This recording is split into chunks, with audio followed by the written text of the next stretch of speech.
கொட்டும் மழையிலும் ஏசி போடுறீங்களா? சில விஷயங்களை கவனிக்க மறந்தால் அவ்வளவுதான். மழைக்காலத்தில் பெரும்பாலானோர் ஏசியை பயன்படுத்தாமல் இருப்பார்கள். ஆனால் சிலர் மழை பெய்தாலும் ஏசியை இயக்குவார்கள்.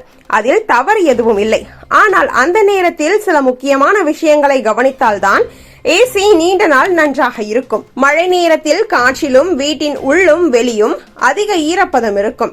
இதனால் ஏசியின் உள்ளும் வெளியும் அடிக்கடி சுத்தம் செய்யப்பட வேண்டும். அத்துடன் கூல் மோடுக்கு பதிலாக ட்ரை மோட் பயன்படுத்துவது சிறந்தது. இது காற்றில் இருக்கும் அதிக ஈரப்பதத்தை உறிஞ்சி அறையின் வெப்பநிலையை சமநிலைப்படுத்தும். மழைக்காலம் தொடங்கும் முன்பும் வெயில் காலம் தொடங்கும் முன்பும் ஏசி சரியாக இயங்குகிறதா என்பதை சரிபார்க்க வேண்டும். இது காற்றின் தரத்தையும் செயல்திறனையும் மேம்படுத்தும். வடிகட்டிகள் தூசு அல்லது ஈரப்பதத்தால் அடைக்கப்படாமல் அடிக்கடி சுத்தம் செய்யப்பட வேண்டும். வெளியே இருக்கும் அலகு மழை நீரால் நனைவதை தவிர்க்கவும். அவசியமெனில் துருப்பிடி எதிர்ப்பு பூச்சி பூசலாம். மழைக்காலத்தில் வீட்டு சுவர்கள் மற்றும் தரை ஏற்கனவே குளிர்ந்திருக்கும்.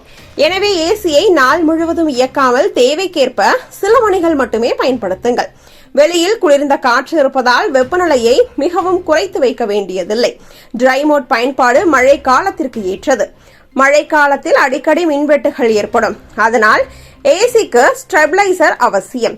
திடீர் மின் ஏற்ற இறக்கங்கள் ஏசியின் பாகங்களுக்கு சேதத்தை ஏற்படுத்தலாம். சில நேரங்களில் இது தீப்பிடிக்கும் அபாயத்தையும் தரலாம். எனவே ஸ்டெபிளைசர் மூலம் பாதுகாப்பாக பயன்படுத்துவது சிறந்தது. மொத்தத்தில் மழைக்காலத்தில் ஏசி பயன்படுத்துவது தவறு அல்ல. ஆனால் சுத்தம், பராமரிப்பு, பாதுகாப்பு ஆகியவற்றை சரியாக பின்பற்றினால்தான் ஏசி நீண்ட நாள் திறம்பட செயல்படும். அதோடு அறையின் காற்றோட்டத்தையும் கவனத்தில் கொள்ளுங்கள். மழை நேரங்களில் வீட்டுக்குள் காற்று அடிக்கடி சுழலாமல் இருந்தால் மூடப்பட்ட நாற்றம், பூஞ்சை, ஈரப்பத நுண்ணுயிரிகள் போன்றவை அதிகரிக்கும்.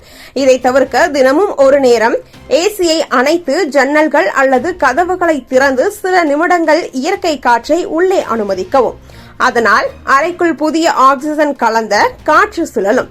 கூடுதலாக சீலிங் ஃபேன் லோ மோடில் இயக்குவது காற்றை சீராக பரப்பி ஏசி குளிர்ச்சி சமமாக பரவ உதவும். இந்த சிறிய பழக்கங்களும் சேர்ந்து மழைக்காலத்தில் ஏசியின் ஆயுட்காலத்தையும் உங்கள் உடல் நலனையும் பாதுகாக்கும்.